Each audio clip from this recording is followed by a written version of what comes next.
anti-environmentalists seem to be successful in getting their message across that regulations tend to be something that mitigates jobs. Sure. Yet things like renewable energy do create jobs. How do the environmentalists become as effective in getting their message across?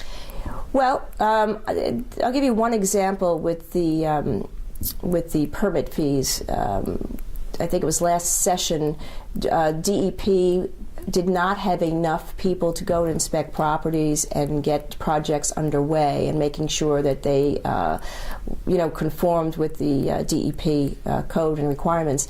What they did, and the environmentalists did not support it 100%. Don't forget the environmentalists. There's a lot of different groups within the environmentalists. There's, the Sierra Club, New Jersey Environmental Association, and other people that collaborate and advocate for the environment. But what the DEP did was to hire outside people to come in and inspect properties, and what that did.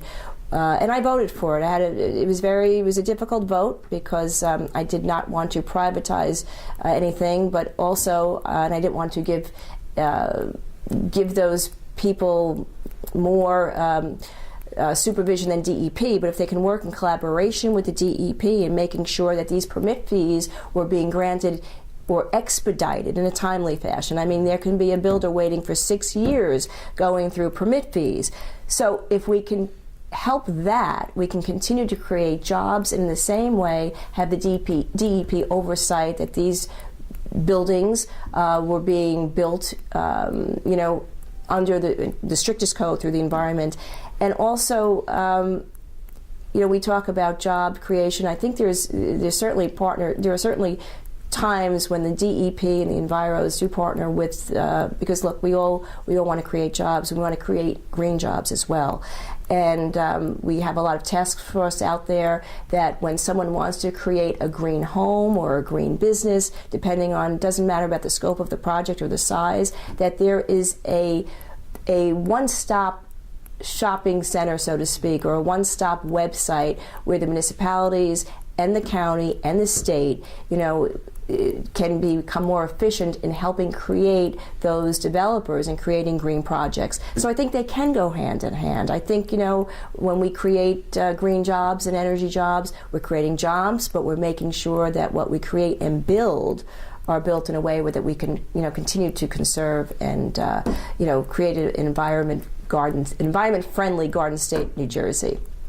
Speaking of the governor, he recently dissolved the Council on Affordable Housing and moved its functions to other agencies.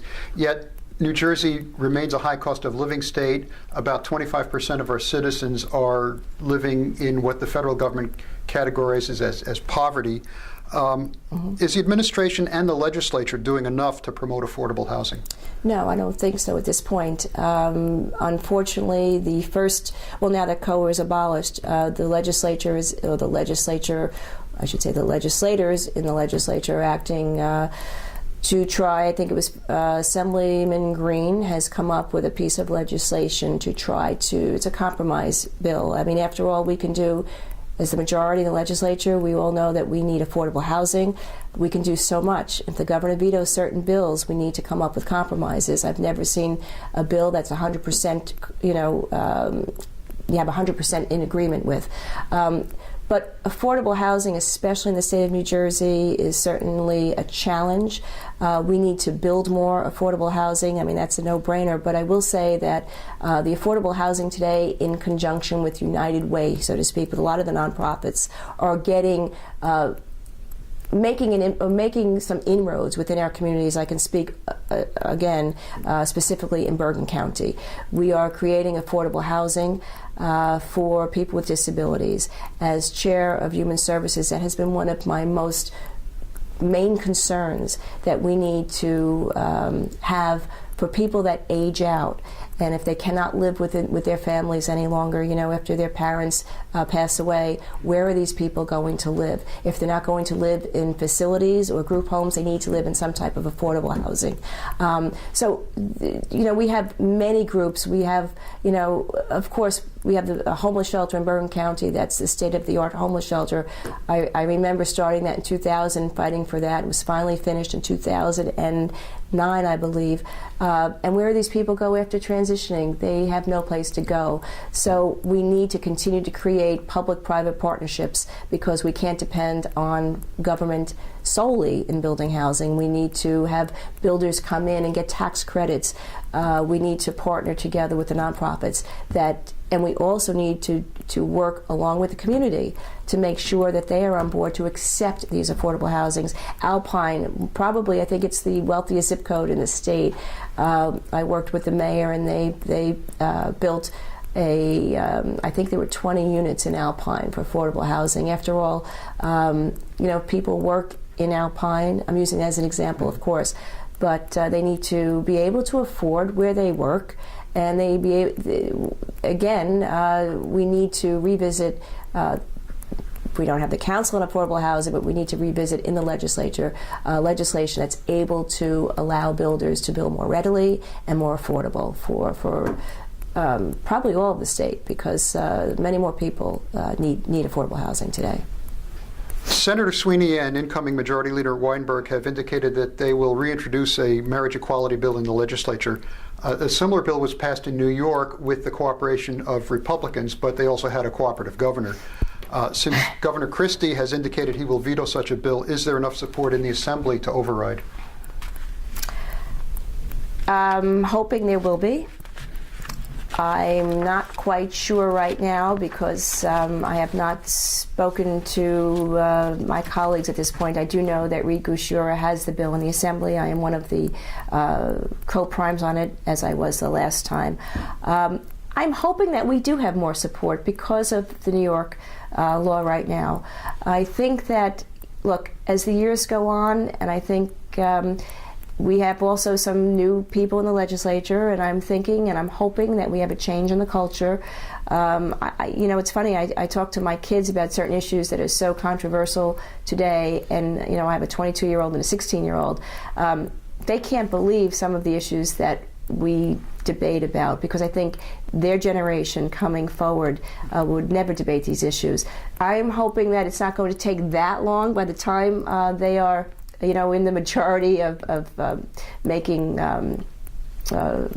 passing laws, or but I'm hoping that maybe we have a very good opportunity here in New Jersey because of the fact of New York.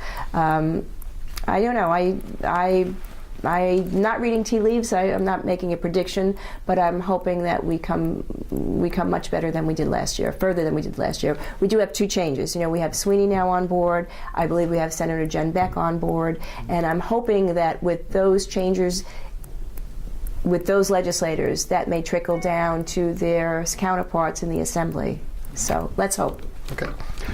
There's a lot of angst amongst progressive Democrats with the alliance between the party leadership and the governor, as exemplified in the pension benefit reform. How effective are the Democrats as an opposition party? I think we have some great leaders in the Democratic Party that continually voice opposition to the governor. Whether that trickles down to passing legislation, I think it also is effective with the press. You have leaders, for example, Majority Leader Senator Buono, that is out there being a watchdog upon the governor. Of course, Senator Weinberg.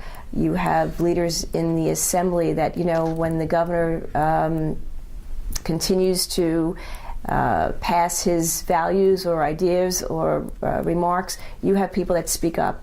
Senator Bonnie Watson Coleman. I shouldn't single out legislators, but I think most of the Democratic or most of the legislators in the Democratic Party are outspoken.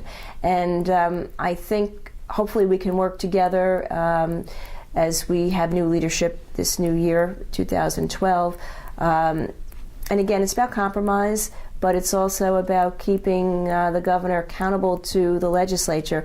My concern with the governor is that, he does things mostly without legislative approval. I think he needs to work more closely with the branch of government that is the People's House, and I'm hoping that he will see that most of these issues are for the benefit of the state of New Jersey, and that he does become more flexible, that it's not his way It's our way, and I think he should keep an open line of communication, not just to the leadership, but to the legislature. After all, we're a branch of government that deserves respect from this governor. Assemblywoman, thank you very much. Thank you.